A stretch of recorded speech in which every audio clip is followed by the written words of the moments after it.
I want to thank you once again for attending this morning's webinar on Birst, Not Your Father's BI. Very exciting. I have a couple great presenters for you here.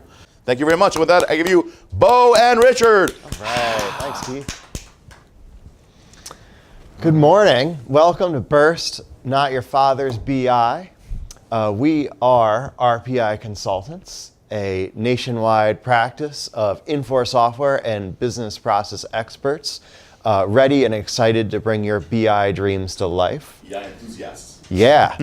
So, Beau, what are we going to talk about today? All right, so we're 100% talking about Birst. Yeah. We've talked about it a little bit in the past, but we haven't had a 100% dedicated session on Birst yet. Cool. So this is kind of cool. So, what we're going to do, there's been a lot of flux in the overall market around BI. So we're going to talk about kind of reporting analytics, what it means for loss in customers. Then we're going to dig in, we're going to look at some of the Birst modules. So we're going to walk through it. We're going to do kind of a virtual demo. Oh, great. Can't wait to get my hands dirty. What's that? Can't wait to get my hands Good stuff. dirty. Absolutely. All right, then we're going to talk a little bit about licensing. We're going to try to get through that pretty quick just to let people know what's available for them. And then we're going to do a little bit of show and tell. Great. All right. Let's dive in. Excellent, excellent. Okay, so again, there's been a lot of changes. We've had solutions that have come, gone. So, from your perspective, understanding, what's available to you now in version 10, what tools you have, what tools are maybe not going to be available to you in version 11. It's questions we get quite a bit. So when we look at that, some of our standard reportings we're doing for financial reports, it's RW100. Maybe we've got ad hoc add-in queries out there. A lot of customers are using LBI. Yeah. Lots of crystal reports out there. Absolutely. And then we do have some customers that when Infor BI came in, they started to embrace that and they built some dashboards out there. So that's kind of the current mix. Birst is the new kid on the block. And it's going to be what's replacing all the embedded BI in FSM version 11. Great. So that's in process right now. And then obviously, just to give you the full spectrum with the add-ins going away in the Landmark environment, then you also have Spreadsheet Designer as kind of your ad hoc query. Right. Spreadsheet Designer is available today for any of the Landmark applications, including IPI. It's your basic Excel query wizard, next generation. And then I see Birst here will fit in the Cloud Suite Financials, but it is applicable for version 10 customers as well, right? Absolutely. So, what we want to remember is 2 years ago, year and a half ago, Birst was a standalone company. They were doing analytics for pretty much every system out there. So it's ERP agnostic, it's system agnostic. So whatever data you want to pull in and start doing analytics with, it's your tool. Awesome. All right, so let's talk a little bit specific about Birst and kind of what the different modules are. How do you develop content in Birst? So we're going to talk a little bit about Pronto. Admin is kind of the legacy. It's a little more complex, but it allows you to do all of the data transformation, the ETL. What we're going to focus on today is Pronto, because it's a user-friendly solution. And this is our tool for BI developers. Yes. And kind of along that vein, one of the things that makes Birst unique is not only is it your tool to build out your dashboards, build out all of your widgets, and tie all that all together, it's an end-to-end solution that allows you to actually start from your transactional database and build out your total data warehouse. Cool. And it's all done in a web app. It's really cool. Let's see how that works. All right, so we'll talk about Pronto. We're going to look at KPIs and how those are set up within Birst. We'll look at Visualizer. How do we create the content that we want to see? We'll look at Designer, which is more of tabular style reporting, and then we'll look at how dashboards tie it all together. All right, great. So, Beau, you mentioned data warehouse as part of the Birst solution. I just want to dig in a little bit to see how that fits together. Sort of the older model for creating reports, if you think of like a typical Crystal reports development lifecycle, you're firing up your report designer and pointing it directly at your transactional database. And it requires some understanding of the transactional database schema, sort of how those tables fit together. And your reports are subject to potentially breaking if the application updates and changes the schema. You need to go and mitigate that compatibility, right? Yep. It also means that your report is pretty much tied to the database infrastructure in place for that application, right? So if you think about customers that have moved from an Oracle backend to a SQL Server backend, that caused a lot of work with editing those front-end reports. With Birst being a cloud-based application, obviously there are some performance concerns about how can my reporting system really crunch out those analytics when it's in the cloud and my data might be on premise, maybe in an Oracle database or on a SQL Server database or in DB2 or something like that. So for all of these reasons, Birst includes a data warehouse component, which sort of sits in the middle, in between your various business applications and your actual analytics processor here. Now, one of the other great advantages is your data warehouse is this place where you can collect data from multiple business applications, combine it and join it together, and also denormalize it, where your transactional database, the schema is optimized for reporting. No, your schema is optimized I went the opposite way from it. Yes, that's for the transactional problem, right? databases. For transactional data, right? Yes. So our schema in our Lawson database is optimized for the Lawson application to insert and change rows. And it makes it hard on the developer to have to understand how does the Lawson application work behind the scenes to know how that works. So this gives us an opportunity to transform and denormalize that data and present a view that is self-explanatory for a power user to go in and quickly do some ad hoc querying. Exactly. Your IT department doesn't need to write your reports for you anymore. Your end users, it's intuitive enough. The database makes sense from a business standpoint. You're good to go. Okay, so with that homework out of the way, maybe you can show us how we would start bringing data into here and using it over here. Yeah, absolutely. So we'll talk a little bit about Pronto. Pronto is that data transformation tool. Again, everything we're looking at is all done within a web browser. So the first thing we need to do is we need to connect. All right, we need to connect to that transactional database, figure out what tables in that schema we need to pull in for the model we're trying to build.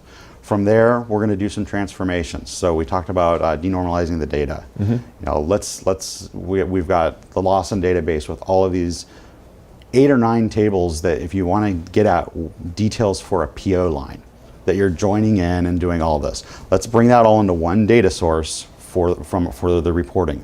So we're gonna do that, and then we're going to relate our different data sources that we're creating within our Birst data model, relate those together as well. So let's start with Connect. And this is when you first open up Birst into a brand new environment that you've created. This is what you're presented with. It's basically, here's all of your options to get data into the solution. Wow, there are a lot of different ways that we can bring data in beyond just the basic database query, huh? Correct. And it's in process. There will be an FSM that's an option here to actually pull from that FSM structure, version 11 of Lawson. But for now, we talked about our version 10 customers and what they can do. For now, we can go ahead and just select a SQL database. Now this gets a little funny if we think about it. This is a cloud-based solution. Yeah. And maybe your database is on-prem. Oh man, am I gonna have to call my networking group and get firewall ports open? This sounds messy. No, not at all.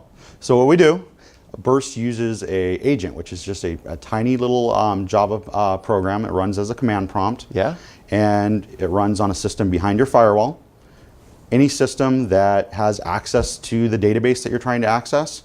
I can run that right from my workstation or laptop? Yes. Awesome. So you throw it on there, it takes 10 seconds to download, 3 seconds to open, and then you select that agent. It's going to pop up in here as an agent that's available for you to connect to. And then you obviously need to put in all your database information, what kind of database is it? In this case, it's Microsoft SQL. All your connection info, you're good. Oh, okay, so this is like the same sort of information I do when I'm building out an ODBC connection, right? Exactly. Okay. Because once we have that agent set up, we're basically just connecting like you would with ODBC. Nice. So from there, now all of a sudden, some of our developers on the phone or IT folks might recognize this is a loss in data schema. So we're gonna play around with some AP data. So the first thing I want to go is go out and search for my AP invoice table. One thing that's really nice, a lot of tables in the loss and data schema, database schema, you have nice search functionality. So start typing in AP, there's AP invoice, you select it. And we could pull in every single field in that AP invoice table, but we don't want to. We want to be targeted. We want to go in and get exactly what we need for our business needs. And the nice thing is, you'll see here in a minute, if we want to go back 2 months later and add 6 fields to our data mart, it's very quick and easy to do that. It's not a total redesign. It's an add a step into the ETL process. Great. All right, so we've selected our tables. I went ahead and selected all the fields that I want to pull in from AP invoice, and now we're in the connect step. Now we're going to do into prepare. So this is where we're doing transformations. So if we look here, some of the things we've done, I started with AP invoice. I did a merge. It's basically a join. I'm joining in from my AP VinMass table. Well, why am I doing that? I want to know the vendor's name, and I don't want to have to go to another table to do it. So I'm bringing in the vendor name. Going out to AP payment because I want to know when things were paid. Were they paid on time? And that's what we're going to go after with this metric we're going to build in a second, is what's our percentage of paying vendors on time. So we've pulled those together. I can do lots of other things here on this screen. Here's kind of some of the transformations that are available. You can add new columns. You can combine columns together to create custom IDs. Like I said, lots of different things. You can use formulas here. There's actually Birst uses a query language called BQL. It's the Birst query language. And it's as simple as you want it to be. On one end of the spectrum, it's kind of like Excel formulas, but then it also combines SQL functions. So you can do more advanced functions and do some analysis to create some measures to meet your business needs. So we'll do a quick example of this. I added a column down here. I'm going to edit it, and I'm going to create a paid on time metric. And really, if you look at that, that's real similar to just an Excel formula. I'm looking at my check date, and if my check date is less than or equal to my due date, I'm going to go ahead and mark that. That field's going to show a 1, or else it's a 0. And then once I get into the application, I'm putting my KPI together, I'm doing a sum on that. Great. All right.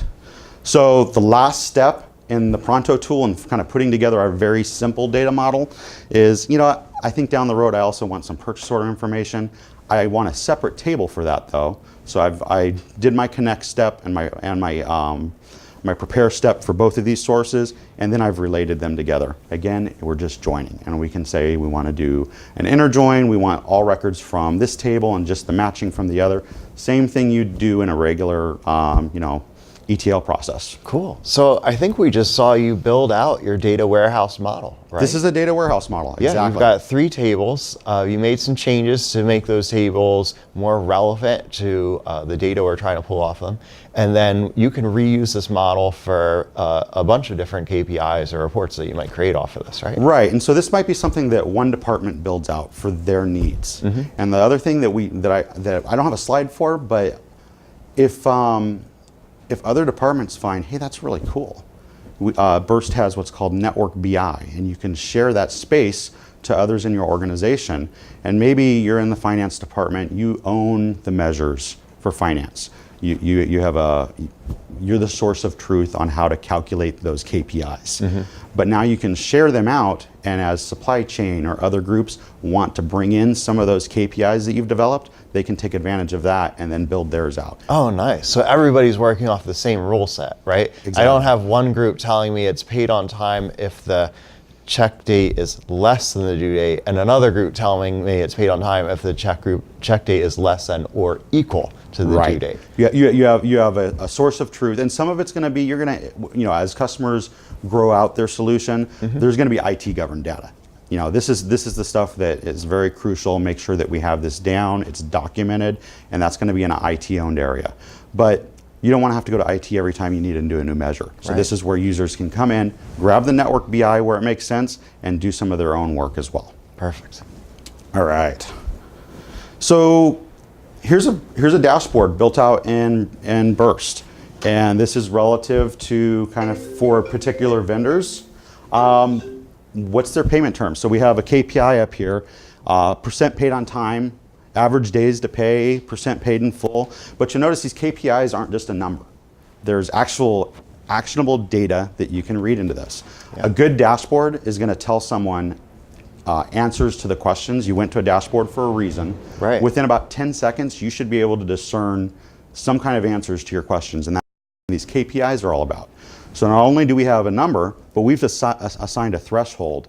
And obviously, 10% paid on time is not meeting our threshold. So we've got a status indicator of red there, letting us know we're below what we want to be.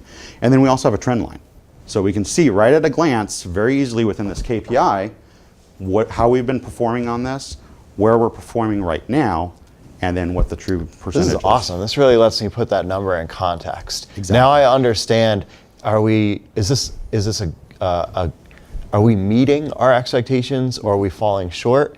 And how does this fit in over the historical 1, 3, 6 months? Exactly. And we can define that KPI down to what makes sense for that particular business need. So that's great. It tells us there's a problem. Now we want to see and drill in maybe on what the detail is behind that. And maybe we're going to click in on a detail report for that particular vendor. And then we're going to have something that maybe one of your analysts can actually work on fixing that problem. This is all about discovery and then digging into the relevant data. We don't want a report with 10,000 lines. We want a report with the 50 lines that are relevant to this problem. Yeah. All right. So if we're going to build out KPIs, this is that percent paid on time. We're going to build that measure out. Now, we remember when we did the data modeling, we built out that count of how many were paid on time, right? For any particular vendor. Right. We can go in there, we can do some editing. There we go in and set the thresholds for that indicator. That can be based on another measure that's in the model. We can put different kinds of charts on these trend lines. But really the meat to this is putting down an expression that's going to build this. And it's really as easy as this. There's our paid on time count that we just created.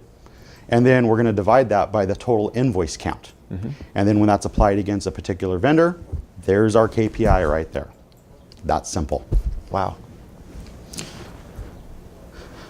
All right. Oh, what have we here? We have Visualizer. So, yes. We've got a couple questions that are relevant now. What's your experience as far as Birst performance? Does it perform better than Microsoft reporting services, particularly with more intensive reports? You know, I think the best way to answer that is, you know, not knowing kind of the environment that they're working with, just kind of what the back-end architecture is. So as you're building out these data models within either the admin tool or within Pronto, what's happening behind the scenes is Birst is building out an analytical ready database.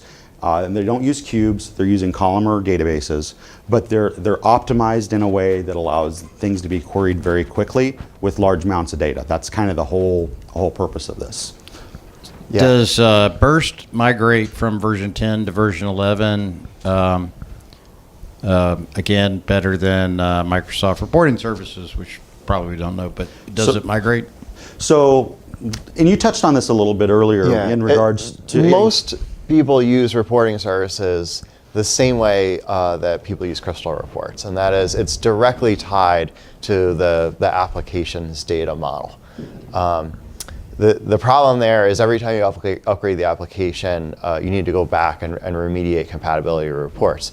It also means that when you run reports, you're fighting for resources on that database server with the live application.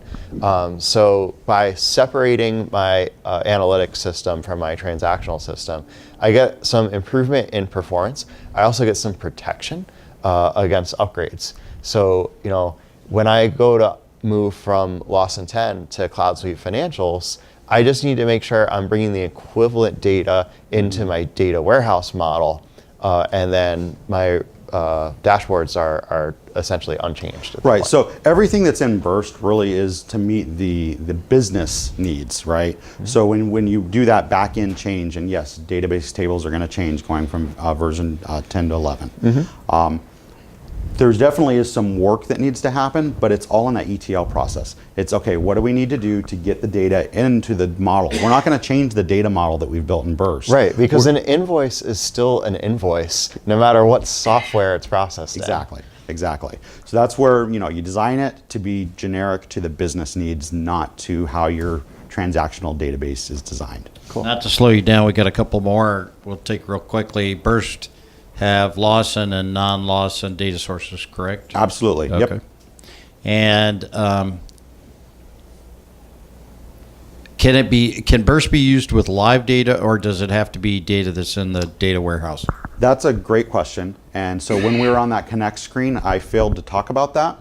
But when we were looking at how we were connecting and we were putting in all of our database connectivity, there was a little slider there. And the option was import data or link to data. Now, I would tell you, from a performance standpoint and for your data that doesn't need to be 100% up to date, you'd always want to link it, because that's going to come in, you run that, and that's going to be a very quick process for these high-level dashboards. Now, when we get down and we're drilling in and we have all of our variables that we want to drill in and do a detail level report, more of those transaction detail, then it makes sense to go through a different data connection that we've set up that's live back to the transactional database. So you absolutely can, and there's use cases for when you would and wouldn't want to do it. Oh, wow. So I can mix and match, sometimes using that data warehouse for complicated analytics where we want to do a lot of calculations, and sometimes actually going right to the transactional database live if I want to see individual detailed rows up to the second accurate. Exactly. Cool. Yep. So you got options. So one last question, and I'm going to rephrase it a little bit because I think it's more appropriate that way. Is how is the performance of data retrieval? What's our experience with performance of data retrieval? It is shockingly fast. The first time I ran it, I thought something was actually wrong. Yeah. Because I was pulling in, I think I was pulling in a vendor table that had 500,000 vendors in it, and I was doing some transformations. I kicked it off and I walked away because I was expecting to be able to do quite a bit, and I came back like 2 minutes later and it was done. And you were doing that on your laptop through a VPN Through a connection. customer's VPN. Through a VPN. Imagine how fast it would be if we ran the agent on the database It was on server. Wi-Fi too. Yeah. So, And it was on Wi-Fi. Yeah, we think the agent has some level of compression going on because it really pipelines the information up to the Birst cloud in a way that that we're not used to, from running like Microsoft Access queries and things like that. wow, you went really bottom of the barrel there. All right, well, let's get back to the presentation and take a couple minutes break before we ask another question. Okay, cool. So we're going to talk a little bit about building visualization. What we have here is the visualizer tool, and we're doing a simple look at vendors. We're breaking down, and this is a tree map that we're looking at right now. And we're looking at days to pay, so how long is it taking us to pay those invoices, and then we're also breaking it down by color, by essentially if they're an EDI vendor, and looking at what those days to pay if EDI factors in. And this may not be the best use case, but it was something I threw together real quick. You can also mouse over anything and get the detail for that particular line. And then you can also, again, do drill downs. So these can be interactive to where you're drilling down. Okay, Now, so if I like seeing my data in a spreadsheet form, I can still do that. But this visualization allows you to make sense of it, Right. Without having to do a bunch of sorting and filtering by hand. Again, what we're trying to do is get that 10-second rule solved, right? I'm going to click on a dashboard, and within 10 seconds, I want actionable information. Right there, I see Staples is my worst offender, and my eye went right to it. I know we got to fix Staples. Not to pick on Staples, but Yeah. So, and then from this same tool, so all done in Visualizer, if you click over up in the top right-hand corner, you got this little magic wand, and we have all of these different visualizations that we can switch on the fly. And yes, if you want to see everything in a tabular form, you can pick your table and just spit out tables and rows of your data. Nice. Yep. All right. So then we're going to go a little old school. This is Designer. It's reminiscent to me. I look at this and it feels a little bit like doing a Crystal report. I don't know, Beau. I think it's completely different because in Crystal, the list of columns is on the right side. You know what? You're right. Yeah. It's totally different. I know we probably could print to that dot matrix printer though with these reports. Yeah, I'll bet they would look pixel perfect. Pixel perfect. But here we go. This should feel pretty familiar. This is totally different though because that is on the left-hand side. So there will be a learning curve. But this is to get that. And the nice thing, these Designer reports, while they're print ready typically, they also can be embedded into a dashboard. And I think I got an example, not on this one, but here in a little bit of one of those. Okay, great. So this is that same dashboard we looked at a minute ago, just kind of coming back full circle. You can build all your KPIs. Here's a couple of tabular tables. And over there on the right, it's just a filter. So real quick, if we wanted to filter down to a specific vendor, we could select it, or if you click up on vendor name, a search box pops up, and you can just start searching for it. Awesome. You know what I really like about this is you've still got your table layout here, really get into the nitty-gritty details, and you've got your sums down at the bottom.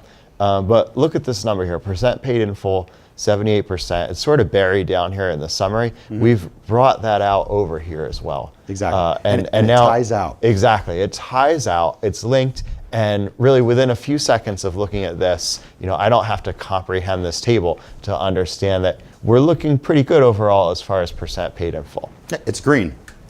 I'm colorblind and I can still see that. Yeah. All right.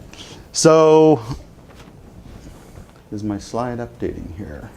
There we go. Yeah. Okay, so we've learned about some of the different modules. Now we're going to try to get off this slide really quick because it's overwhelming. But there's actually now 6 different licensed products for Birst. And really it comes down to Birst Professional and Birst Enterprise are really the 2 main ones. But there is a new product now that's Birst for Cloud Suites. And so that's going to be for your customers that go to version 11. And without any additional fees, these are the components of Birst that they're going to have included just by being on Cloud Suite. Okay. The other thing I want to talk a little bit about is the Birst trial. So in the past, that was a 30-day trial, which was frustrating to me because everybody has they want to dig into something. That's barely enough time to get your toes wet. Well, you're going to get it, and then 3 weeks later, you're going to be like, oh yeah, I have that Birst trial. I want to start working on it. Yeah. And then now you have a couple of days left. So the Birst trial does not have an end date. Oh, great. So they've extended it to be an indefinite trial. It's an indefinite trial. Now, you're not going to be able to use this to have a production solution. No. But what you can do is you can take it, you have the ability to do the Pronto data prep. So everything we showed you today can be done with the Birst trial. And you could build out a proof of concept using your true loss in data that you can take to your leadership. And now you have a proof of concept to help them understand this is what Birst can do for us. Let's look at some of those packages and see what works. All right. So birst.com/trial takes like 2 minutes to fill it out. And they usually get back pretty quick and you'll have access. You're up and going. Again, there's no IT involvement here, right? So if I'm an analyst and I have an ODBC account to have read access to my database, I have everything I need to start exploring with Birst, and I don't need any special IT permissions or to install any software. You don't, and let's say you don't have ODBC access. Let's step back another layer. Yeah. One of those options was to upload Excel files. So I could pull an Excel query wizard dump of a bunch of data, save as an Excel, and then just upload it to Birst and start reporting off of that. Exactly. And actually, that's one of the cool things about Birst. So you're going to have your defined dashboard solutions that you put together, but then at any time as a business user, you can be like, you know what, we have some metrics that we don't keep in anywhere but in an Excel spreadsheet. Oh, okay. I need to bring that in. There's an import button, and you can click that and bring that in as a new data source and overlay it, relate it, and That's use great. it in your Or maybe I can bring in a spreadsheet as a lookup table. Yes. And join that out to my transactional data. Absolutely. Cool. All right, so we'll talk a little bit more about the packages, and then we'll keep this really simple. So Birst Professional versus Enterprise. Pretty much everything we looked at today was Birst Professional. Enterprise is going to be for more complex packages. Maybe we're combining 2 different ERP systems, data, and we have big data that we're trying to pull in. Maybe we're pulling in Epic data as well and trying to pull that together and actually do some analytics around spend as it relates to procedures and preference. So that's probably where you want to go to enterprise, but it's also built out in a way that you can grow your licensing as your solution grows. So start with the trial, move to professional, and then when you outgrow that, move up. Again, basically, you know, it's around 1 to 20 tables. It's professional, 50 to 100 users. Once you get bigger than that, just from an infrastructure standpoint, you probably want to look at enterprise. The other nice thing, this is one of my, I loved it when I first opened up my phone and I pulled one of the dashboards I built, and I'm used to, okay, I'm gonna have to sit here and zoom all around because it's gonna render exactly like I built it for the desktop. And it doesn't. So if you notice down on the phone, down on the bottom right, my KPIs are in a row on top, and then now my tree map is right below that. So it's structured in a way that you can logically actually look at it, use it. You can also annotate on the screen and send it off in an email right from the application. So it's really cool stuff. Yeah, that's great. And being a cloud-based solution, again, there's no IT work to get this set up right. You just get it. You get it. When you sign up for your Birst trial, maybe you start working on a desktop, but you can immediately open your phone or your tablet. With the trial, unfortunately, you do not get web access. Ah, okay. So that is another limitation. So I don't want to steal your thunder, but. Thanks for that clarification. So, but yes, it's very cool. It's very fun to play with. All right, so let's look at a couple of examples. Ooh, eye candy. Yes. It's the good stuff. So we're going to go through, we're going to try to give some love to all the groups, to finance, to HR, and to supply chain. So we're looking at a financial analytics dashboard right now. And again, what can we learn here? This is looking at gross revenue. So this is more applicable to maybe a manufacturer. But again, we have different things. We have KPIs we're showing here. We have a tabular report. We've got our biggest movers over here in a tree form, and then we've got an income statement right there on the bottom. And the reality is we could scroll down and have more and more dashboards. It's kind of like Twitter, it just goes on forever. Yeah. Oh, you can embed your Twitter feed in here if you want to too. Yeah, so lots of different things you can do. Here's a supplier spend one. So we're looking at overall supplier spend for a particular vendor. So we can look at how those volumes versus like dollars and PO lines match up. In this particular case, we're pretty much all on contract spend, but you know, it's a good thing. So lots of different things you can do. Again, this is just one example, and it gives you some insights really quickly and easy to a lot of things that get left behind in the supply chain world. And then from a HCM standpoint, again, here's a another look. I know we have a lot of customers that are geographically in many different places, so being able to split your data, look at your employee counts visually with this is just another one of the options that are available in Visualizer to map out your data. Again, just other tools that can be built out. Sky's kind of the limit. And this one I love. So this one, everything else we looked at was really pulling in Lawson data. There's no Lawson data on this dashboard at all. This is all going to come from your EMR system, and then down the road, maybe you can enhance it with some Lawson data as well to kind of truly get at some of your spend problems and that sort of thing. Great. So this is what Birst looks like embedded in Mingle. So again, for people who are looking at Cloud Suite, today all of the embedded analytics is in Infor BI.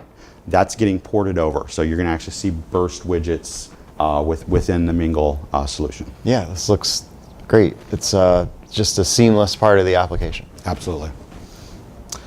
All right. So wrapping up here, how can RPI help our customers make use of all of this great information and this good tool that we now have available within the Infor portfolio? When it comes to overall BI strategy, please get in touch. and let us help you walk through where would Birst potentially fit in alongside other reporting and analytical tools that you might have. You know, where does it make sense to develop content in Birst, or potentially move legacy reporting content into Birst, or what's the right solution? You know, as independent consultants, we can help you take a 30,000-foot view of all the different pieces that are available to you, and try and make the most of what you own and what's available to you. And you mentioned the trial is a great way to really get hands-on with the software at no charge and create a proof of concept to see, does this make sense to explore moving forward with purchasing Birst? We can definitely help spin up a proof of concept for you pretty quickly here. You know, let us use some of the KPIs and metrics that we've built out for other clients to help put something together to show off to your business leaders pretty quickly and easily. Yeah, absolutely. And then, of course, you know, Birst will become the embedded analytics solution in Cloud Suite Financials and Cloud Suite HCM version 11.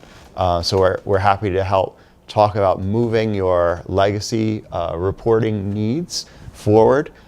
Which of those, you know, what of your report inventory that you're carrying today might map out to just application functionality, and what truly needs to be a customer report, and what's the best path forward for that customer report, particularly things like RW100, which doesn't have a clear path moving in straight line to version 11. Right, and I think one thing that's, you know, especially to the version 11 thing, you get so much reporting in the application with the list views that truly, you know, allow you to not need any external reports. Yeah. So it's really targeting, looking for where we even need reports and where let's be targeted about them and create solutions rather than just those kitchen sink reports. Yeah, great. And then finally, of course, we do full BI projects. So Beau, you've taken it from discovery and design, really whiteboarding out, to actually constructing this stuff and getting it in such a way that it updates and distributes out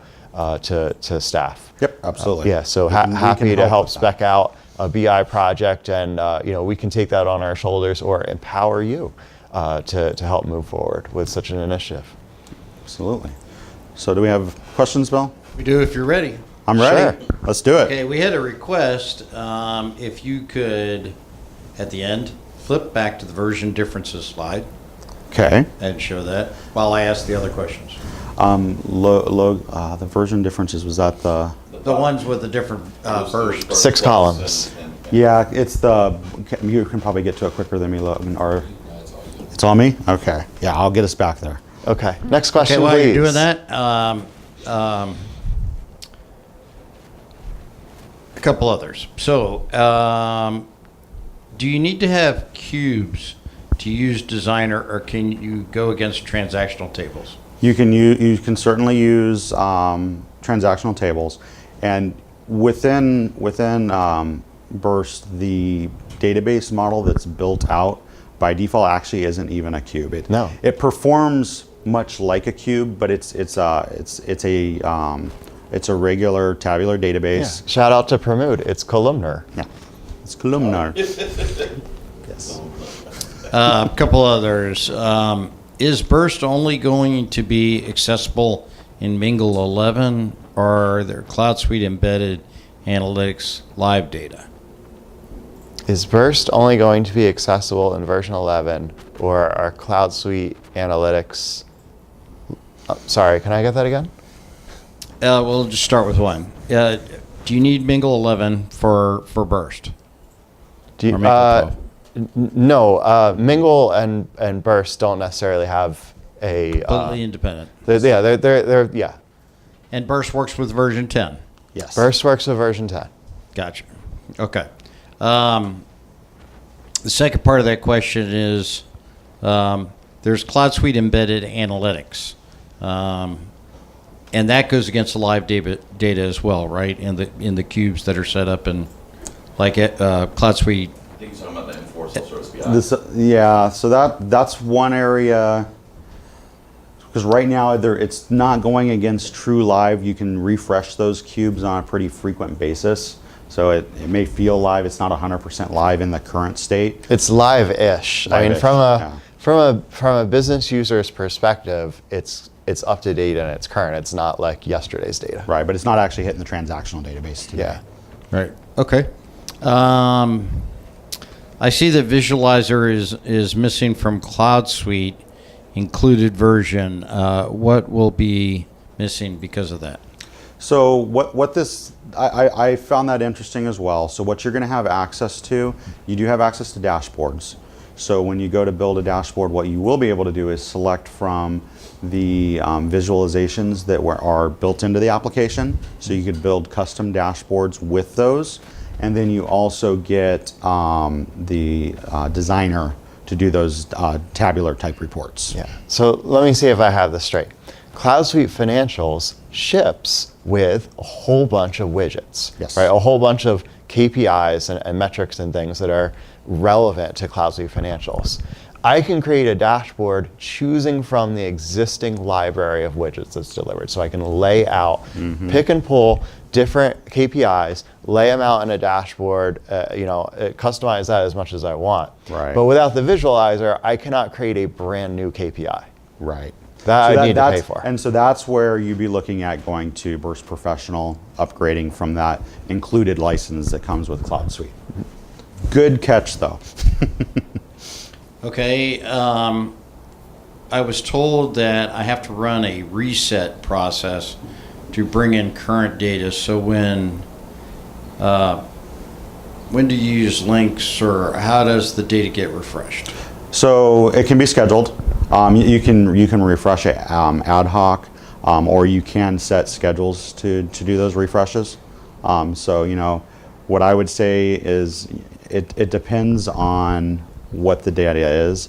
Some data, it's perfectly acceptable to only refresh once a month-end type stuff. Right. Most stuff you're going to want to do probably nightly, and then there is going to be other data points that are more transactional in nature, and you may want to refresh those particular data sources on a more frequent basis. But it can be scheduled, and you can schedule them independently. This is all part of the BI strategy that we talked about helping develop what that model looks like. Right. Okay. And just because you can do something doesn't necessarily mean you should. So it's understanding the business need and then applying the right deployment for that. Perfect. And in regards to the data visualizer, can you create custom visualizations, or are they all preset? They're preset for now. Give me an example of a custom visualization that you don't find already in the list. I guess that would be my challenge, because it There's comes multiple visualizations available. yeah, it comes so with if a we- ton of them. If we go back to, I think one more. Yeah, so here's what comes out of the box, but then there's also this insights. We didn't talk about that at all, but that also has some options for visualizing in different ways. Yeah, but basically every imaginable bar chart and graph and what have you, it's going to be in the application already. The other thing I will say, so the Birst team works off a very short development timeline. They do product updates every 6 weeks. They work in sprints, and there's a very good community and they're very close to the community and working through product requests and that sort of thing. So if some data nerds come up with a brand new way to represent data on a screen, Birst can roll it in. Yep. So it's a matter of getting it out on the committee or on the community, getting other users to buy in that it's a great solution, and then pushing that with the product managers. So this truly is not your father's BI. No, it's not an abacus. So I Jeez, just how old mentioned are you? I know it's your birthday today. I had to throw that in there. So I'll just mention that if you do come up with some questions today, please just send us questions at rpic.com or join us back at 4:15. Beau will be here on the panel discussion at 4:15. Is more than happy to answer your questions. All right, I think that does it for today. Thank you so much, Beau. Really appreciate you coming here on your birthday to present. And thank you, Mr. Stout.